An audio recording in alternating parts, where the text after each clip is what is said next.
There's histamine intolerance and mast cell activation. And you can have one, you can have the other, or you can have both. It doesn't matter what you do with diet.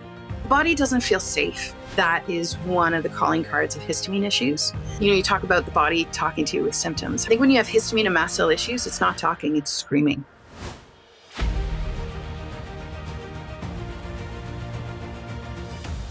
To start, can you just tell us why you started your business, or your book is called Histamine Haven, and how, if you have a personal story with histamine and how you came to experience and learn about it first? Yeah, it's a fun story. It's a really not safe for work story, maybe, but All right, let's get into it. let's get saucy right from the beginning.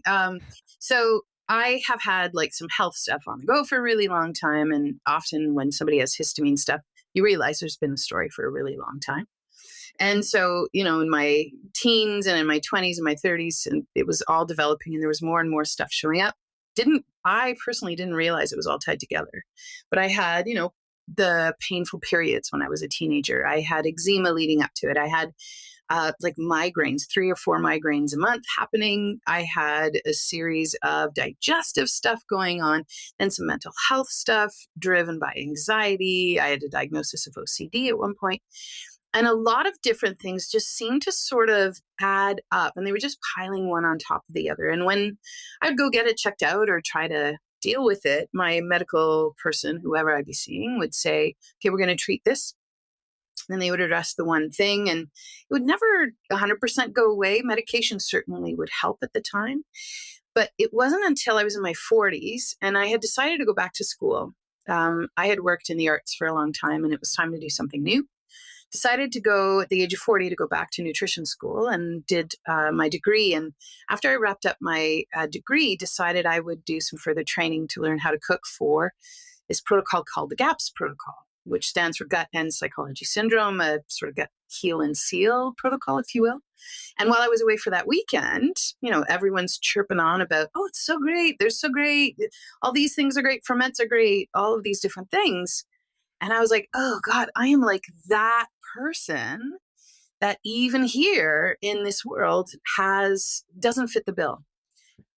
Everybody who's there that weekend was just saying, the GAPS protocol is awesome, and here's the parameters of it, and here's what you do. You do bone broth. Well, okay, bone broth was the telltale sign that really made it very clear for me. And bone broth, that's 48 to 72 hour slow simmer. I made a big pot of soup out of this broth that I had let simmer for 2 days. And my kiddo was about 4 at the time, and I took her to her dance class. My in-laws happened to be in town visiting, thank God. And so we made a big bowl of Slurpee soup, took her to her class. 20 minutes into the class, I think, oh God, all of a sudden, I think I might die. I might explode. And so I had an immediate reaction, had to make it to the bathroom, made it just in time. I think I dropped 75% of my inside body organs in the toilet in 0.2 seconds. Got up, it's fine, it was contained, it's okay, it's not too gross of a story. Washed my hands, was like, oh, here comes bout 2, thank God I'm still in the bathroom. And I got up, washed my hands. I opened the door, and there's a mom breastfeeding her baby on the floor.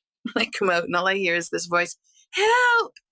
And then as I'm falling on the ground, I realized it was me that was saying it. And I had bout number 3. Which they had to recarpet that hallway. So I'm a little bit sorry. And they had to wheel me out on a stretcher. They called the ambulance. They get me to the hospital, and, passing out from excessive diarrhea is not really a super pressing thing. So it took about 16 hours for me to get through. Finally, at the end of the night, okay, maybe not 16 hours, maybe 8. But it was 11 o'clock at night, and this was at 1 o'clock in the afternoon. 11 o'clock at night, finally get released, and they said, we can't find anything. We think it was food poisoning. My daughter did not have the same reaction. And they said, and your electrolytes are low. And I'm like, yeah, I think I left those in the toilet there, friends. So it was this mortifying thing that I kept to myself, and you just don't, first of all, who wants to hear about that? I don't super talk about it. And now I talk about the story all the time as if it's hilarious, because it feels like it happened to somebody else at this point. And that was a good 10 years ago at this point. 15 years ago. And it was 10 years ago where I went for the weekend of training for the GAPS cooking protocol. And somebody said, because they were like, bone broth is so great. And I was like, wait, Cause I am the person where nothing ever works. I never have the reaction you expect to have. And they said, I think you have histamine issues. Now, this was in the fall of 2014. So histamine was like, not many people knew about it. That was the first time I heard that word.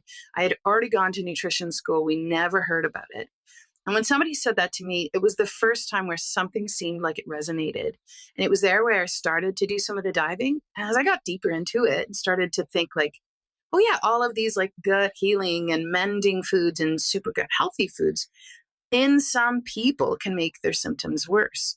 And when I started to address that histamine question and dive deep into it, I really like over time, over a short 6 months, realized how much the histamine was contributing to my symptoms. And further to that, like how much histamine had driven all of these symptoms. And when I look back to all these symptoms I've had since eczema as a young kid under 10, like all of these have a histamine potential component. And as I've gone to work at improving how I handle histamine in the body, like so many of these symptoms are gone, almost non-existent. Some sometimes periodically come back in short bursts, but they are nowhere near what they were. I don't need to know where all the washrooms are anymore on my route when I'm out of the house. And it's a completely different life. And if somebody would have told me at one point, oh, it's all the same thing, I would have thought there's no way. We're talking about skin, digestive, brain, nervous, mood, uh, joint pain, like so many things. So it's really been that gift of the bone broth giving me those explosions was like the gift I didn't know I needed, which is so fun. You can't say that when it's happening, but certainly afterwards you go, "Whew, well, it's a good thing I figured that out." Yeah. Yeah, I can imagine you weren't saying it at the time, but it is true. There's a lot of those stories where, we kind of hit rock bottom or something rough happens, but you know what? If it opens the door and gives you an answer, it's like finally, once you have the answer or something to go off of, then that's easier. The hardest part is not knowing and all the guessing. Right. So with histamine, let's get into it. How do you like to unpack this? How do you think people should start? Because when you go to look for histamine, I mean, you're like a classic case study. A lot of people who have these things that you mentioned, like I Mhm. react to everything. I have the opposite reaction that would be expected. I have all these different seemingly unrelated symptoms. Like a lot of those things drive people to do the research. And then I find they'll come across histamine as one possible starting point. When you look and do a little research on symptoms related to histamine, I mean, it's like every symptom. So that's Right. you really can't dial it in just from there. So what's a way people can start to think about this is what histamine is? How can it be behind symptoms, maybe in your case or what you see with clients, these symptoms that are so varied and on the surface seem unrelated? Yeah, there's a couple of different commonalities that we see in our clients. So I'm one of two over at Histamine Haven with my colleague Tracy Reed, and we compare notes and we talk about like, okay, what's the typical person you see? And we've tried to come up with some things that are universally across the people that we see. But for sure, what you've mentioned, like I react to all the things, is one of the big ones. I don't react the way I think or people think I should, kind of person. Or in some cases, like this happened to me, where you go for physiotherapy or any type of manual manipulation if you have injuries or if you have chronic pain issues, and you go to see a practitioner and they fire you because they think you're not doing the work where you really actually are doing the exercises at home. And when you do the exercises, the pain increases and things get worse, or the swelling increases. So you're the person who reacts complete opposite to what they think is going to happen. There's also the person who doesn't react how you would think to supplements or medications or herbal supplements, even, or dietary things like that your naturopath will recommend or your functional medicine doctor will recommend. It more than that though, like that's kind of the reactivity. The person who's really reactive and quite sensitive to pressure changes. I live at the foothills of the Rocky Mountains where there's a lot of pressure changes, and so they're called chinooks, these grand pressure changes, and it drives so many people in my region to have migraines. It was certainly one of my triggers. You're the person who's sensitive to where maybe your symptoms just show up when you're sitting at your computer all day long. EMFs, those types of things, or if you're reactive to sounds, or if you tend to have symptoms that show up when you have light disturbances. For me, it was the blinds of windows. Whenever I'd be in a room that had blinds across and it's that pattern of dark and light that was happening, my brain would just get so jumbled and it would be an instant migraine within like 30 seconds of being in that room. So where it's typically somebody who will be quite sensitive and react to things, and you're 100% right, you are sensitive. I think it's a protective mechanism to get you out of harm's way because your body perceives you're about to be in something that could be hard to handle or hard to move through. So it gets you out of the area if you need to. But more than that, what we tend to see is it's people who've been chasing answers and looking for answers, and they will not back down. They don't tend to get their answers until I think the average is like 8 or 9 years in before they even get a glimpse of what's contributing potentially. And I think that'll change over time. But it's usually a person who has worked so hard to build that scaffolding where they can feel they can only rely on themselves. And they've held up the scaffolding and they, on some level, do not feel safe. And even acknowledging that they don't feel safe doesn't feel safe. So there's that component to it as well. Like somebody who's doggedly going to keep searching, know they don't have the answer and say, nope, you don't have what I need. I'm going to keep going. And they keep searching for those answers. That is typically what we tend to see in somebody who has histamine or mast cell activation or mast cell involvement of some sort. And it's usually, complex cases. But it can, the kind of thing that drives this histamine is something, it's just a chemical that we make, we have it, we use it, we're supposed to move it out when we're done with it. You eat it, it comes in food as well.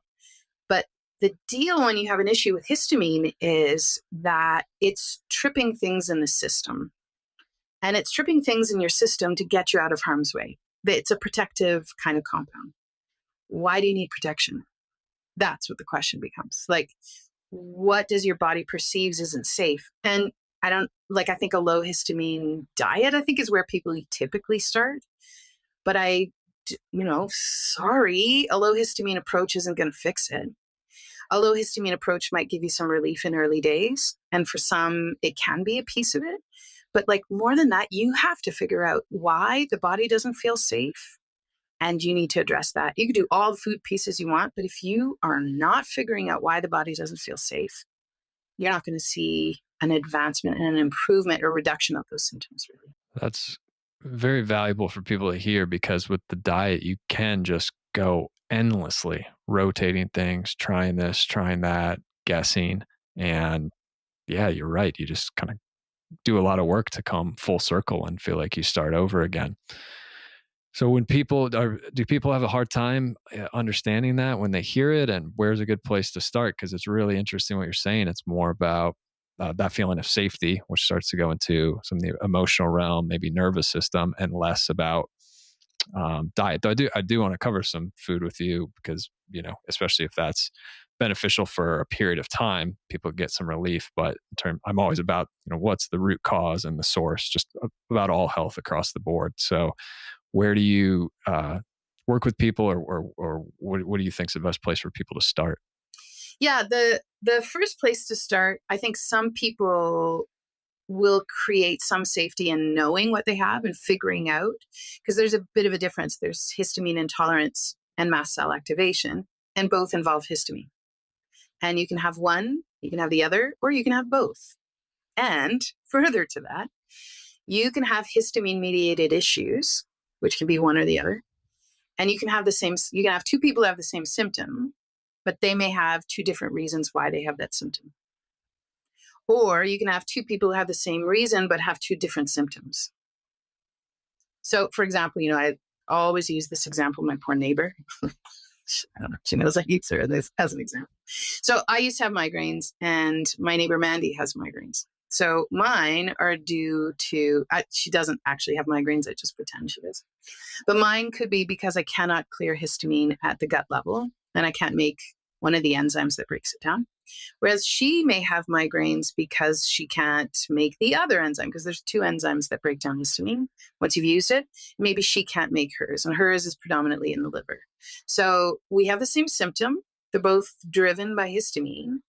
But where I need the repair to reduce the body from releasing histamine is to do some repair at the gut. Where she needs to do repairs at the liver. Now, you can also have two people who have two completely different symptoms, but they're both at this, the root piece is the same. So it's really tricky to get a sense, like, it's really, there's so many infinite combinations that can be contributing to what's going on, that can be partial triggers. And it can be an issue at the gut level, an issue at the liver level, an issue at the kidney level, an issue at the adrenals and that stress response level. It can be an issue in your immune system. It can be an issue with something that's called a psychoneuroimmunology connection, which is the your perception and your emotions and the immune system and what gets triggered in there. Or it can be any combination of all of these. Like, there's just so many contributors. You have to, when you work with someone trying to figure out what's going on, there's a lot of digging to see, like, what are some of the historical pieces that might be contributing. And when you first start into this is where it gets really overwhelming. And the kicker to this is that the overwhelm makes it worse. So it's one of those, like, okay, where do we start? So before we started recording today, I said, yeah, it's funny. If I have 10 people who have histamine issues who come to me one-on-one, 8, maybe 9 of them, I won't even tell them they have a histamine issue. And part of it is because when you start to go down that rabbit hole and you start to understand what is contributing and why it may potentially be a histamine issue, there's so many differing opinions out there, different low histamine lists, different approaches to do it. That and there's, it's such a, like, talk about holistic approach. Like, dealing with histamine is very much a holistic approach. You can't just do diet. You can't just do mental health. You can't just do detox support. You can't just do reducing of stress. Like, it's all of the things together. And when you're at the outset and just starting out, you're going to cry. Like, you're going to be like, I don't even know where to start. So with people, like, one of the things that we do at the Histamine Haven is we do a free class every month, and we call it the Histamine Connection. And it's a place where we dive through possibilities of symptoms and some of the profiles and things that you would see. And the goal is that at the end of this class, people can make that connection and say, oh, I had this and this symptom and this symptom and this symptom over my life, and it could potentially be histamine mediated.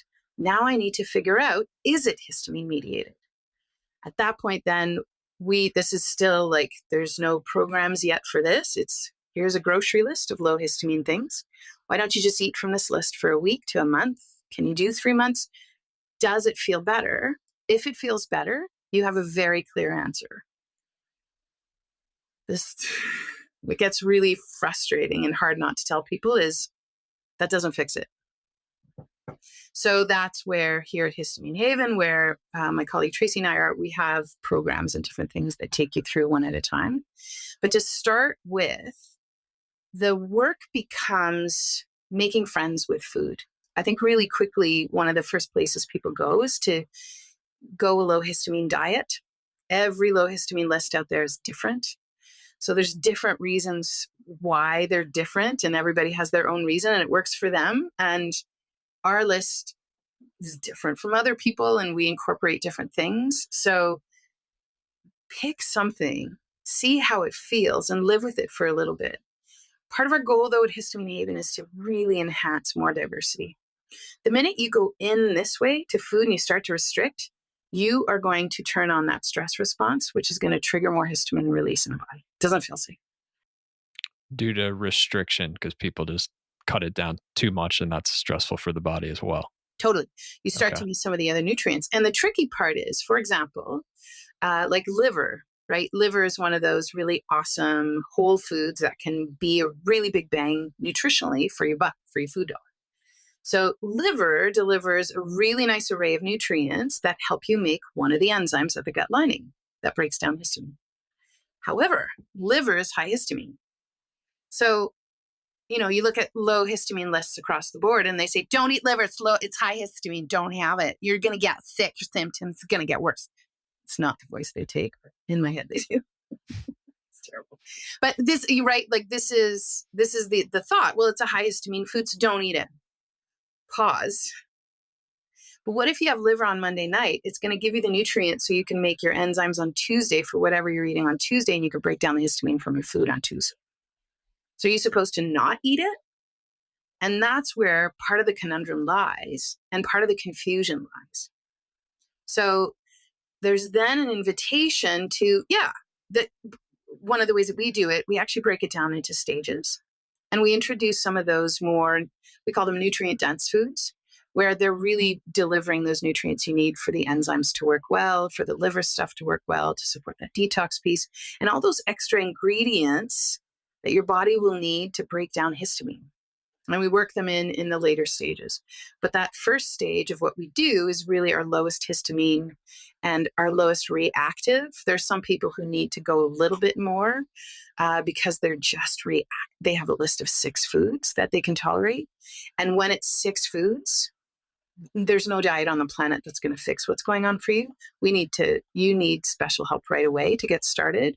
And we have some of those supports in place for sure for people who come to us. But I would say like 90 to 95% of the people who have histamine issues, starting with that stage 1 and then moving slowly through the stages can be one of those ways to start bringing in those foods that are going to help you better get rid of that excess histamine. Because that's really what it ends up being at the end of the day. You have more histamine coming into your system than you can move out.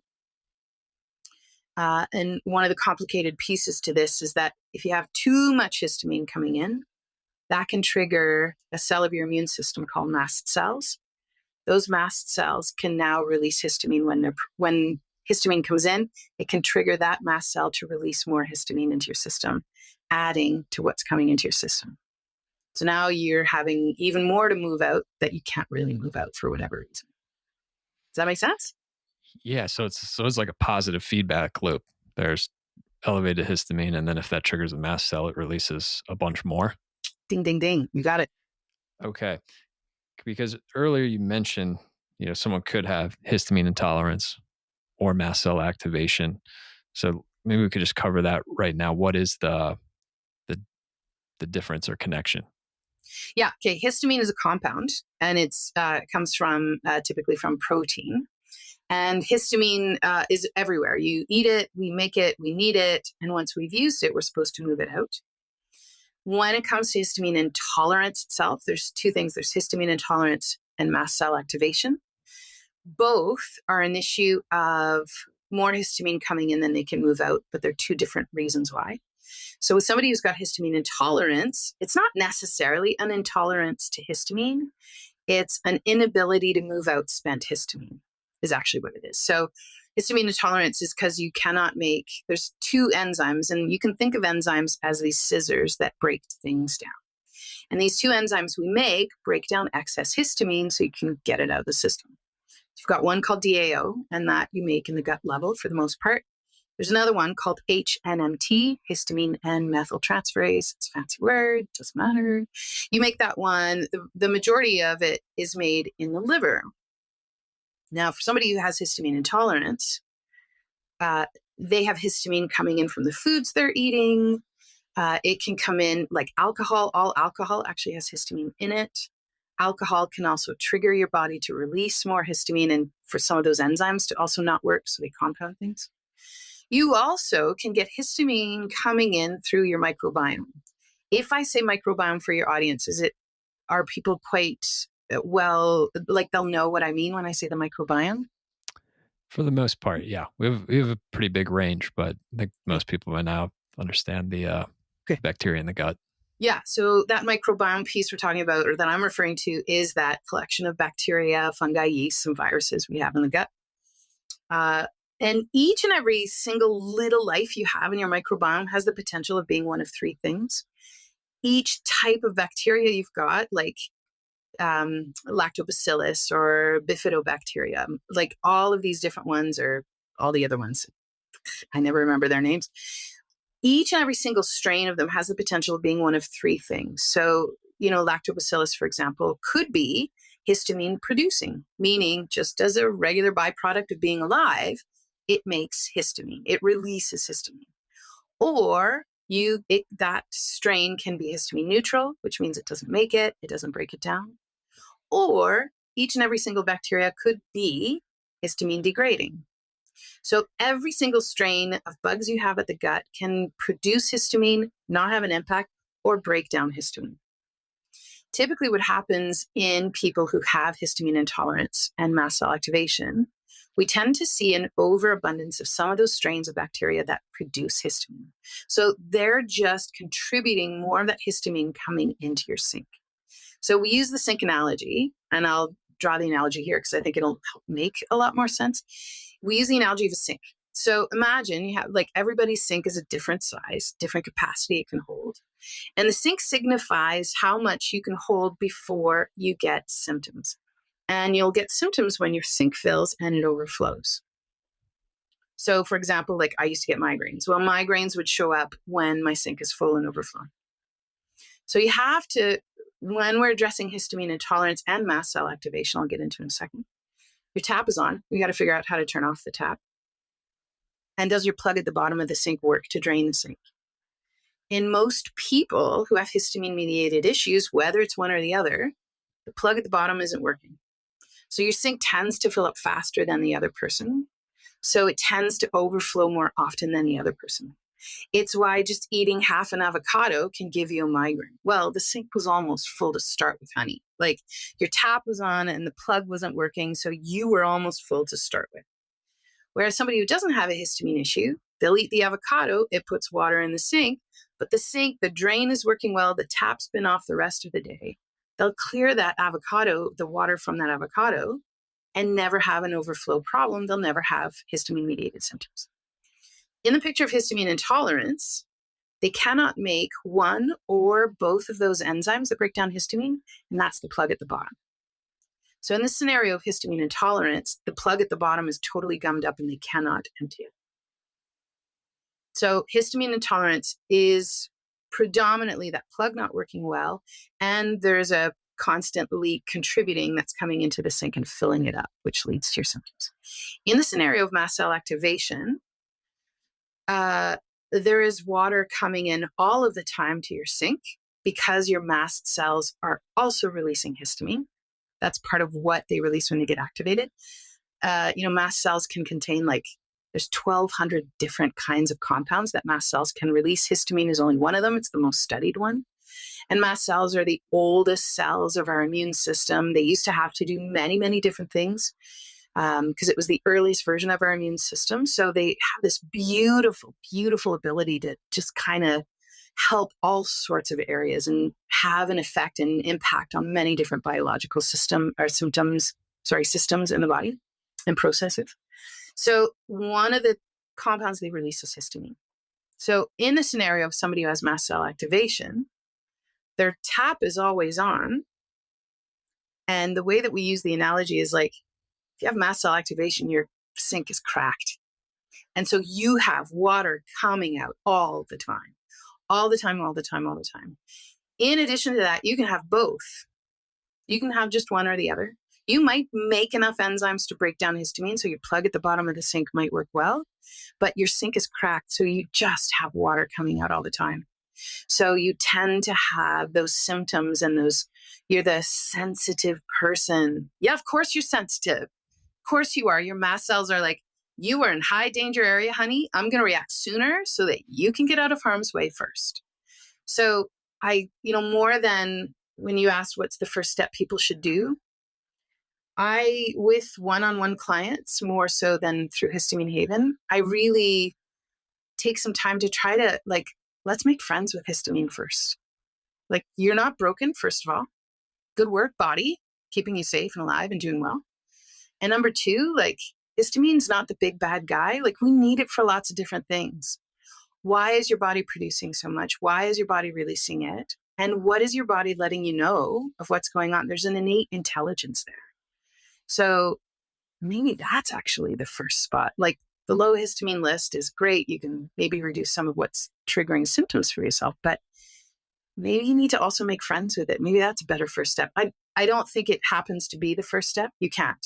It's really difficult because for so many years leading up to it, you feel like there's always something wrong and there's something broken, and you're sure you're the person at the doctor's office who's got a note of like difficult patient, doesn't do what we tell them to do, or with your practitioner or whatever. So, we're coming at this, many of us anyway, with histamine issues that like, yeah, that we're not good patients or good clients, or so yeah, it's so that anyway, that explains a little bit between both the histamine intolerance and mast cell activation.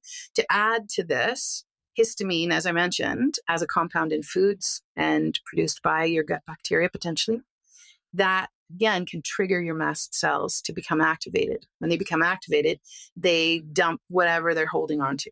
And histamine is one of the compounds they hold on to. So now you're adding histamine to the system. And that's the analogy of that cracked snake I was trying to illustrate. Yeah, it's a great analogy. And I really like your approach because it's not fear based, right? There's so much in health we do, which is like, what's the bad thing that has to be made the enemy and it's causing all the problems, right? And that's been definitely done with histamine. Like on average, looking out there, it's like, we got it. People are sensitive, like, got to avoid it. Or if you see stuff on social media, it's like low histamine foods or avoid these high histamine foods. And I really like, just in general with health, I like getting down to the root of the issue. What's the actual cause? Because you could just spend your whole life avoiding histamine based on the way you're saying it. But you're saying, okay, this is just what's causing it. So understand it. And I totally agree with the idea of making friends or just understanding like about the body is powerful. And we talk a lot on this podcast about like the symptoms. It's just a message from the body, even though the message can hurt. It's tough. It's not always a gentle message, but it still represents how powerful your body is, and that power can work for you too. And it just needs something different. And we're in general a bit out of touch with that. And so sometimes body has to speak loudly and it gives us some direction. But it's such a refreshing approach versus, I'm can't handle histamine, and for the rest of my life I have to tiptoe around and avoid it, or I'm going to react and be miserable. Yeah. Yeah. And I mean, there's a really big reason why we call ourselves Histamine Haven. Like, it's a safe haven. It was like, I was giving a presentation. This was before we decided to start Histamine Haven. And I was talking about histamine at part of this conference on inflammation. And at the end of it, I remember like just going right off script. Like I am like heart wide open person that I will never ever make excuses for, but it does sometimes get me in trouble because I consequently am a very emotional person. But I think that is actually a superpower sometimes if you wield it well. It's hard when you're 12, but when you're 50, I'm 50, who cares? But so I was at this conference and I had all of my science bits and all of the studies and everything on my slides and all ready. And I said, you know what? It doesn't matter what you do with diet. Diet, yeah, sure, can help. Okay, maybe. But also, like, the body doesn't feel safe. The world right now, so much of the messaging we get right now is like, this is wrong. You're insufficient. This is not good. This is bad. This is fear, scared. Like, there's war talk everywhere. Stop it. Stop it. It doesn't matter. If you do not disarm that war talk, if you do not disarm the fear, you're not going to fix the issue. You cannot enter through the lens of fear. You have to enter with the lens of marvel, I think, through the lens of wonder, and through the lens of, no, not because that feels like nothing, but like the wonder piece and the discovery and the invitation. There's always an invitation in there. And I have some clients where they really are on 6 or 7 foods. And I have other clients who have resolved their histamine issues in 3 months. And I see the gamut between, and I don't think any of them are wrong. The people who, this is where I a little bit struggle on how to support clients sometimes. Full disclosure, I totally support clients all the time, and I will always meet you and do research to figure out what could potentially help you. But where I struggle is, for some people, moving ahead and putting supports in place to reduce histamine-mediated issues can in and of itself not feel safe. Because for so long, now they've figured out they have histamine or mast cell-mediated issues. And to let that go and say goodbye to that piece potentially does not feel safe because it's who they are. And I don't want to tell them they're wrong. Do they know this, or is it more of a kind of a subconscious I don't know. program? I don't know because I'm not a psychologist. But I know Fair when I enough. meet with clients, I have clients who are like, I'll do the work and I've got it and I'm good. And they dive deep. And for sure, there are some people who will always have some histamine mediated issues. There's ways to mitigate it and move through your day to day life for sure. If it's a constant, and I think I'm one of the people where it may potentially be constant.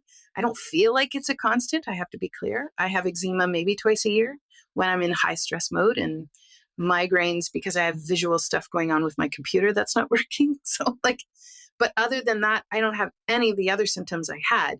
I'm not one person is a typical histamine person. So when I see clients who have like, I have 8 foods, I will not introduce these 3 foods you're recommending. Okay. Okay, you're not that in my mind. I think, okay, well, they're not ready to move on yet. I'll just be there to hear, to listen, to offer connections to other practitioners who may be of service, to encourage them maybe to also seek out, because there's some medications actually that can help stabilize your mast cells. And, the more you stabilize your mast cell, you're fixing the crack sink so it's not leaking all the time. So I think for some, absolutely, I think medication can be a really nice help. For others, approaching it from that mental health standpoint can be a really brilliant piece. It's not the piece that works for everybody. And I really believe that everyone's journey has to be dictated by what they're doing. And my job is not to take their hand and lead them. My job is to sit next to them and go, oh, you're rocking it. Woohoo! Way to go. And I think that's like, we're all here to help walk each other home. And I don't know where that person's journey is going to lead to. If I can be of service and if I can offer those pieces they need for them to feel safe, they have to be the builders of safety for themselves.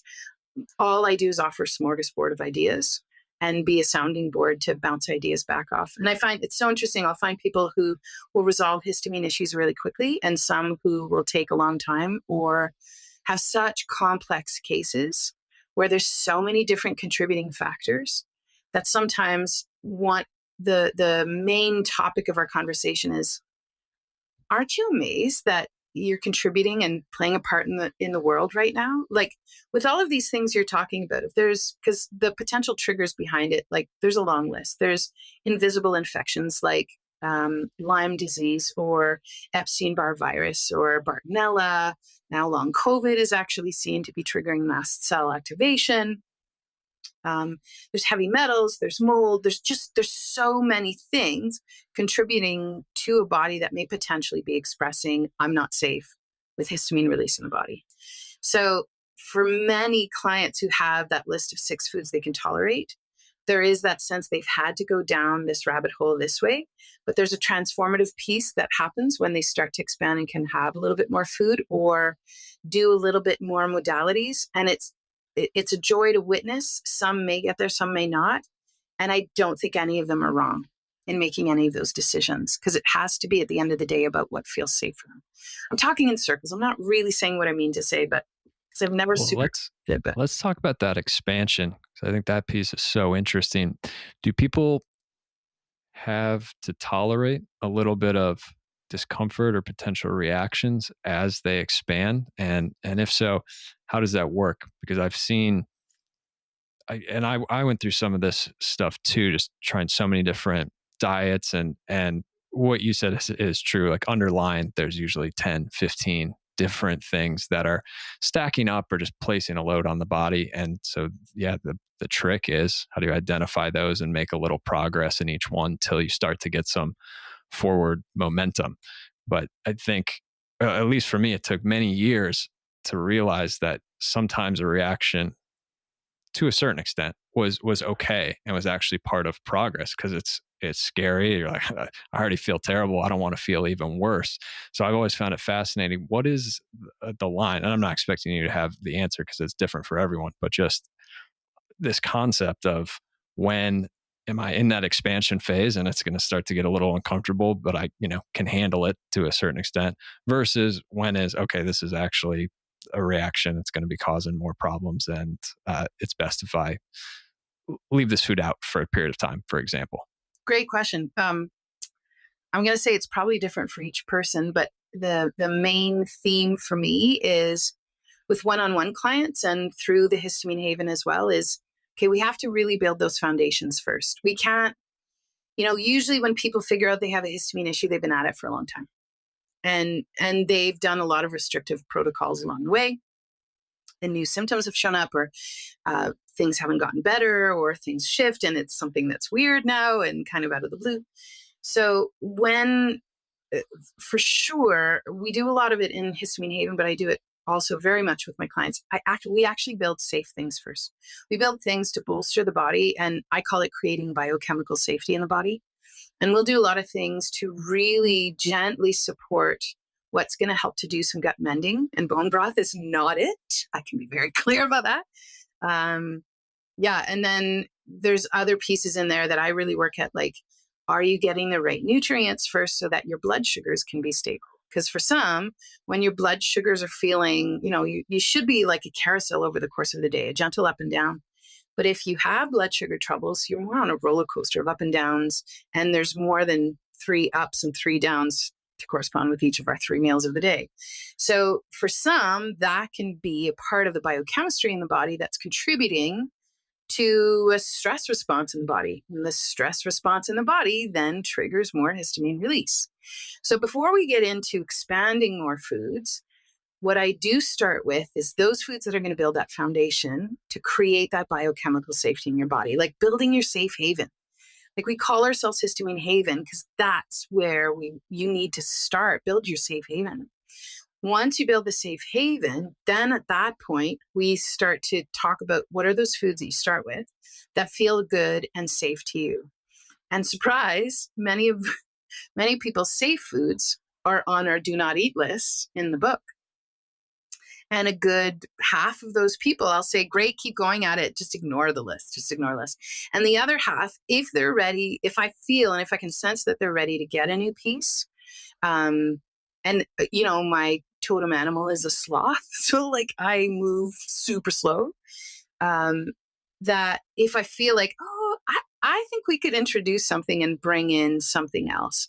Then I'll say, the oats that you love, that, they're on everybody's low histamine list. Sorry to report, but they have lectins in them, and lectins trip your mast cells to release more histamine. They'll trigger mast cells to release histamine. So it's why our list looks different than most other low histamine lists, for example. But, from my one gal where she's down to 5 foods, if I tell her don't eat oatmeal, like what is she left to eat? Like cucumbers? That's not going to fill her up. So it depends on the person.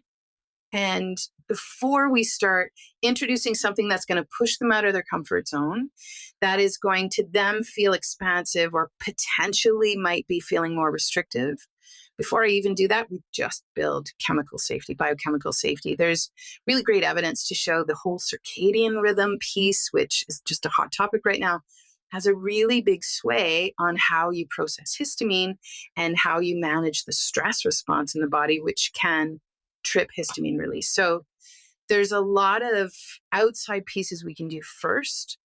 For some clients, it does involve actually recommending they go connect with a practitioner or a doctor or a medical person who can give them some of the medications to see if that might be a way in to help provide some of that safety.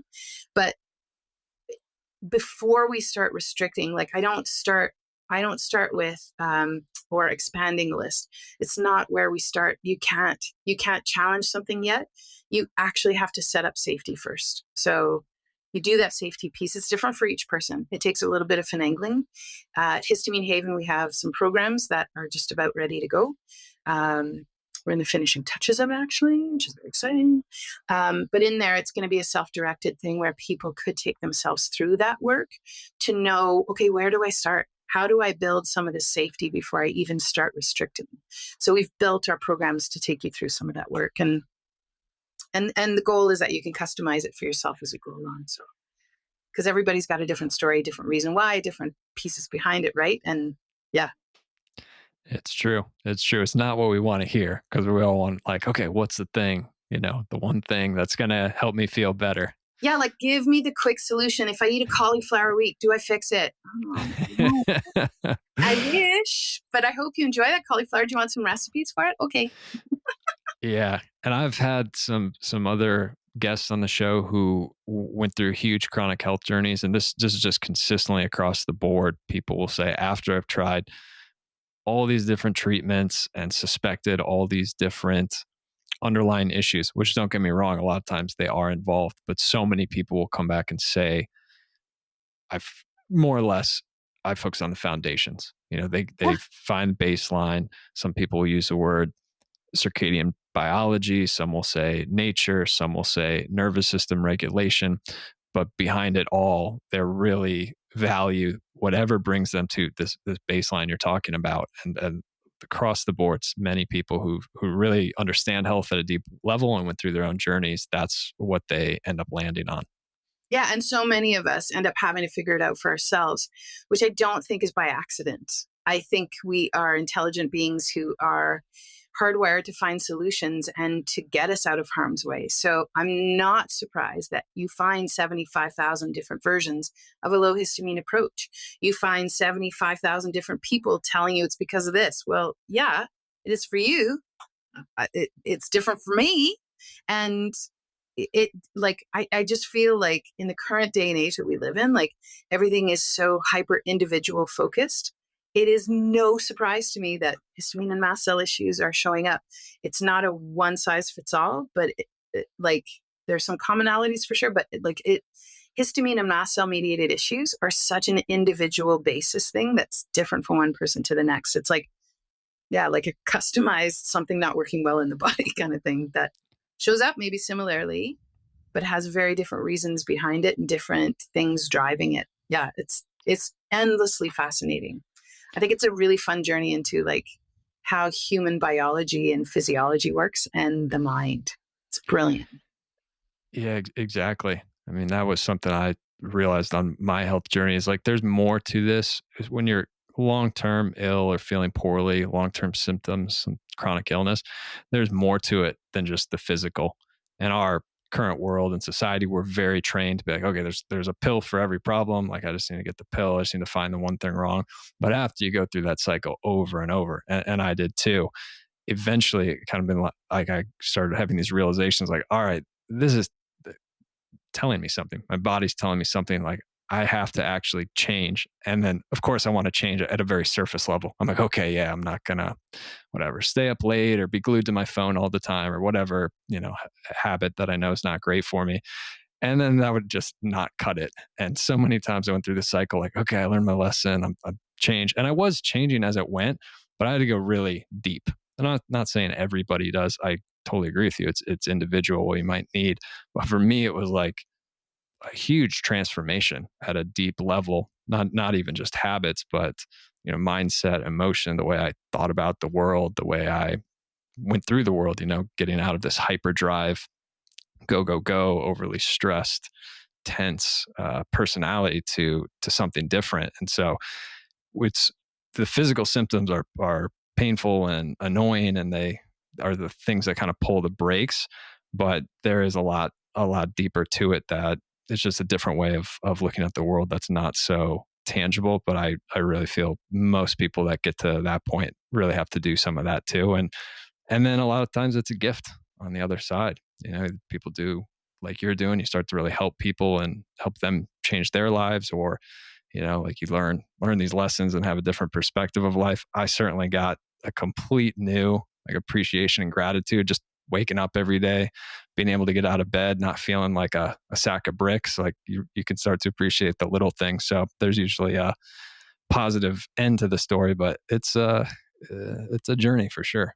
It's totally a journey, and it's different for each person. And I think to have the trust that um, things unfold, and the person who's the person who has those issues has to be the driver of the plan to put in place to not have those issues if they choose to.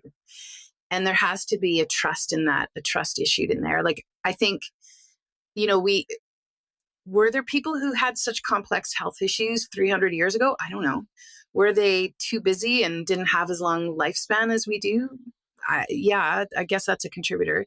They probably didn't have as many, substances or things in the world that their bodies had to contend with. Like, we have so much more to contend with than other generations before. We also, if you go back to the nervous system, like the nervous system is wired to care for 150 people. Your nervous system is not wired to care for the billions of people on the planet where you're hearing the news of all of the things going around the world. I'm not saying put your head under the sand, but I'm saying we're getting information all day bombarded with a nervous system that is not made to handle that volume and that depth of what is going on. I don't love that there's war around the world. I look forward to the world that will exist where there is a de-escalation of this. And while I cannot necessarily impact some of those war-torn areas or support people there, I can directly, you can in certain ways, like that's not my expertise. But what I can do, like I talk about this with clients where it's like, it's like, I think we're all interconnected. All of these weird inflammatory things going on in the world, the dismantling of different things. There are some people who say there's systems collapsing. Okay, yeah, I don't speak that language. That's not my expertise. But what I do know is even through food and wellness, it's one big spider's web. You alone do not have to tear down the entire spider's web, but you can pull at your one thread that you have access to, and you can do your work. And the person next to you can pull their thread and they can do their work. And together, we're all going to dismantle this really big web that isn't working. It's worked as it's intended to for a long time, maybe, and served some people. But, in the health and wellness, part of my work is to help de-escalate that war talk with self, help to bring back that connection to nature. Because I think the more we get disconnected from nature, the more dis-ease there is, like that lack of ease in the body. And it's all about, like, we're just a part of the natural world. And if I can pull my thread and help a few people around me to say, okay, pull your thread, go ahead. I see you, you're rocking it. Go pull your thread, go feel better. Because if they can feel better, then they can bring what they are here to bring, and they can do the work that they're meant to do on this planet. I don't think I'm here to fix everything, but I am certainly one of many where we're all doing our part. And I think doing some of this work with de-escalating that war talk, especially with ourselves, we can reduce that fear, and that can be part of how we create that safe haven. Food has to be your friend. Food cannot be the enemy. Food comes from nature, and it is how we feed ourselves. Our ancestors, their genetics evolved with a steady stream of real food. How do we reconnect with that? How do we reconnect with that natural world? And how can we create some of that safety through reconnecting with that? And I think that is one of the calling cards of histamine issues.